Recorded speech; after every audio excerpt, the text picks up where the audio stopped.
सात का नियम क्या होता है कि अगर किसी संख्या के इकाई के अंक को 2 से गुणा कर बाकी बची संख्या में से घटा देते हैं, फिर जो प्राप्त होता है वो अगर 7 से भाग हो या 0 बच जाए तो पूरी संख्या 7 से भाग होगी। इसके एग्जाम्पल समझते हैं हम। ये अपनी संख्या है, तो इस संख्या इकाई का अंक क्या है 2। संख्या हम द्वारा यहां लिख लेते हैं। इकाई का अंक क्या है 2। 2 को 2 से गुणा करते हैं, कितना प्राप्त हो हमें 2 दूनी 4। 4 को में बाकी बच्ची संख्या में से घटा देते हैं, यानी इस 4 को में बाकी क्या 720 बचा ना, इसमें ये 4 घटा देंगे, कितना बचेगा हमें 720। ओके, तो ये सेम ऐसे आगे और करते हैं इसको। जैसे इसकी इकाई का अंक क्या है 0।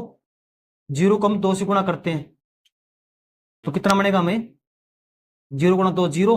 0 को बाकी बच्ची संख्या में से घटा देंगे तो कितना बचा हमें 72। यानी जहां 2 अंक आ जाए ना, जैसे यहां 2 अंक बच गए तो ये 2 अंक देखो 7 से भाग होता है क्या, तो 72 7 से भाग होता है। भाग करेंगे तो ये 7 से भाग नहीं होगा, तो नहीं होगा तो ये संख्या पूरी 7 से भाग नहीं होगी। ओके, यानी ये प्रोसेस है ना, ये जो हम स्टेप करेंगे ये लास्ट 2 अंक तक रुकने चाहिए हमारे। फिर वो चेक करेंगे ये 7 से भाग होता है क्या या 0 बच रहे हैं क्या। 7 से भाग नहीं होगा तो ये संख्या 7 से भागे नहीं होगी। जैसे इसका अगला एग्जाम्पल देखते हैं हम। ये संख्या है, तो इस संख्या का इकाई का अंक क्या है, द्वारा लिखित संख्या है, इकाई का अंक क्या है 5 है। 5 को मैं 2 से गुणा करते हैं, कितना बनेगा 5 दूनी 10। 10 को हम बाकी बच्ची संख्या में से घटा देंगे तो कितना बचा हमें 2 4 1 3 2। यहाँ 2 अंक आ गए ना, तो ये 2 अंक चेक करेंगे 0 0 बच रहे हैं क्या नहीं बच रहे हैं, या फिर 7 से भाग हो रहे हैं। 32 7 से भाग नहीं होते तो ये संख्या पूरी अपने 7 से भागे नहीं होगी। अगर लास्ट में 0 0 या 7 से भाग होने वाले अंक बच जाए ना तो ये संख्या 7 से भाग हो जाएगी, पर यहाँ नहीं बचे तो संख्या 7 से भागे नहीं होगी। ओके, तो हमने 7 का नियम पढ़ा, आगे पढ़ते हैं हम 8 का नियम। 8 का नियम क्या होता है, 8 का नियम कहता है कि अगर किसी संख्या के लास्ट 3 अंक 0 0 0 हो या फिर लास्ट 3 अंक 8 से भागो तो पूरी संख्या 8 से भागे होगी। तो इसका एग्जाम्पल देखते हैं हम। जैसे ये अपना एग्जाम्पल है 72,000, तो इसमें लास्ट 3 अंक देखें, 3 अंक क्या 0 0 है, हाँ 0 0 है तो ये पूरी संख्या अपनी 8 से भागे होगी। ऐसे अगला एग्जाम्पल देखते हैं हम।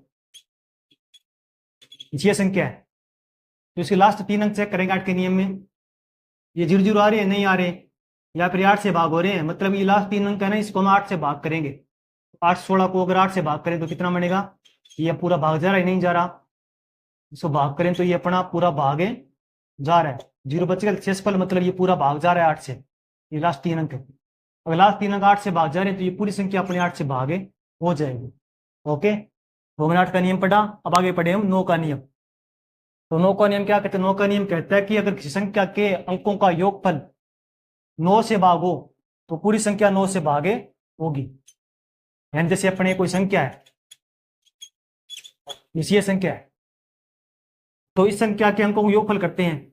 योगफल क्या होगा, अंक इसमें ये अंक है 2 7 2 7, ये अंक है इसमें 4 अंक है, इनका योगफल करते हैं।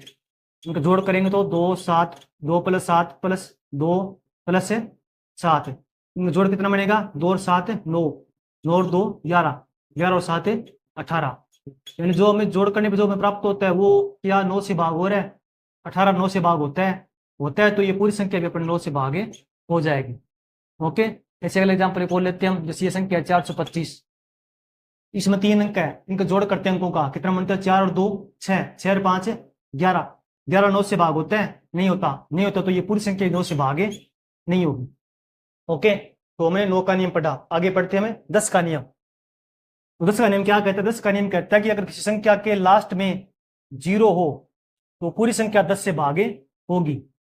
यानी इसमें हम लास्ट अंक चेक करेंगे, लास्ट अंक 0 आ रहा है नहीं आ रहा। जैसे ये संख्या अपनी, इसका लास्ट अंक क्या 0 है, हाँ ये 0 है लास्ट अंक, लास्ट अंक 0 आ गया तो ये पूरी संख्या 10 से भागे हो जाएगी।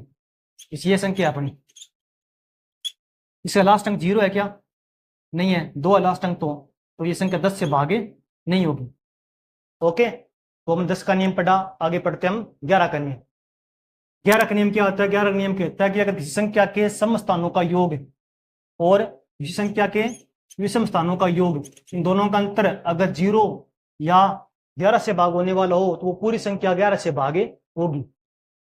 जैसे अपने को संख्या उठाते हैं ये संख्या है। तो इसमें देखते हैं हम समस्थान पर कौन कौन से अंक है। समस्थान क्या होते हैं? समस्थान होते हैं 2 नंबर, 4 नंबर, 6 नंबर पर जो अंक होते हैं वो समस्थान के अंक होते हैं। तो पहले इसके नीचे नंबर लिख लेंगे। जैसे ये 1 नंबर, ये 2 नंबर, ये 3 नंबर, ये 4, 5, 6। तो समस्थान पर कौन सा अंक है? जैसे 2 नंबर वाला अंक समस्थान का अंक होता है। जैसे 4 नंबर वाला अंक समस्थान का अंक होता है। ऐसे 6 नंबर वाला अंक समस्थान का अंक होता है। तो समस्थान के अंकों का हम जोड़ करते हैं। 2 नंबर पर कौन सा अंक है? 4 प्लस 4 नंबर पर कौन सा अंक है? 5 प्लस 6 नंबर पर कौन सा अंक है? 2। तो इनको जोड़ क्या मिल जाएगा? 4, 5, 9, 2, 11। ओके, ये हमारे 2 नंबर वाला, 4 नंबर वाला और 6 नंबर वाला क्या हुआ? समस्थान के अंक है। इसी तरह में विषम स्थान के अंक देखते हैं। विषम स्थान पर कौन कौन से अंक है? विषम स्थान क्या होते हैं? विषम स्थान होते हैं 1 नंबर, 3 नंबर, 5 नंबर पर जो अंक होते हैं वो विषम स्थान के अंक होते हैं। तो 1 नंबर पर कौन सा अंक है? 6। इसी तरह 3 नंबर पर कौन सा अंक है? 2। आगे 5 नंबर पर कौन सा अंक है? 7। ये क्या हुए? ये विषम स्थान के अंक हुए। तो इनका जोड़ कर लेंगे। 6 प्लस 2 प्लस 7 क्या बन जाएगा? 6 और 2 8 और 7 15। ओके, तो समस्थान के अंकों का योगफल वो विषम स्थान के अंकों का योगफल, इनका क्या निकालेंगे? हम अंतर निकालेंगे। तो इनको हम आपस में घटाते हैं, यानी 15 माइनस 11 कितना बच्चा हमारा? 4। तो अपना जो अंतर आया वो 0 या 11 से भाग होने वाला आना चाहिए, तभी संख्या 11 से भाग होगी। तो यहां पर अंतर क्या आ रहा है? 4 आ रहा है, मतलब ये संख्या 11 से भागे नहीं होगी। ओके, तो इस तरह हमने 11 का नियम पढ़ा। आगे पढ़ते हैं 12 का नियम। 12 का नियम क्या होता है? 12 का नियम होता है कि अगर कोई संख्या 4 व 3 दोनों से भाग होती है तो वो संख्या 12 से भी भाग होगी, यानी कि संख्या 4, 3 दोनों से भाग होनी चाहिए। जैसे अपने एग्जाम्पल है, ये संख्या है तो पहले 4 से चेक करते हैं भी संख्या 4 से भाग हो रही है क्या। 4 का नियम क्या होता है कि लास्ट 2 अंक 0, 0 हो या फिर 4 से भाग होने वाले हो तो वो संख्या 4 से भाग होगी। इसमें लास्ट 2 अंक क्या है? 24। 24 4 से भाग होता है क्या? भाग करें ना तो भाग होता है, ये 4 6 24, यानी ये 4 से भाग होता है। अगर लास्ट 2 अंक 4 से भाग होते हैं तो पूरी संख्या 4 से भाग होगी, यानी कि ये संख्या 4 से तो भाग जा रही है। अब करें 3 से चेक करें, 3 से भाग होती है क्या ये संख्या? तो 3 का क्या नियम होता है कि इस संख्या के अंकों का योगफल 3 से भागो तो वो पूरी संख्या 3 से भाग होगी। तो इसमें ये अंक है अपने 2 7 5 2 4, ये अंक है, इनका जोड़ करेंगे। 2 और 7 9, 9 और 5 14 और 2 16, 16 4 20। तो इनका जोड़ क्या है अंकों का? 20। 20 3 से भाग होता है? नहीं होता। तो नहीं होता तो ये संख्या 3 से भाग तो नहीं होगी। 4 से हो रही है लेकिन 3 से नहीं हो रही है, तो मतलब ये संख्या 12 से भी भागे नहीं होगी। दोनों से भाग होनी चाहिए तभी संख्या 12 से भाग होगी। ओके, तो 12 का हमारे पास ये ट्रिक है 12 के नियम याद करने की। 12 किससे बनता है? 4 गुणा 3 से 12 बनता है, मतलब 4 और 3 संख्या दोनों से भाग होनी चाहिए तभी संख्या 12 से भागे होगी। ओके, तो आज हमने 7 से लेकर 12 तक नियम पढ़े, आगे ये नियम पढ़ेंगे। इसलिए वीडियो को लाइक करो, कमेंट करो, शेयर करो और चैनल को सब्सक्राइब करो। Thank you.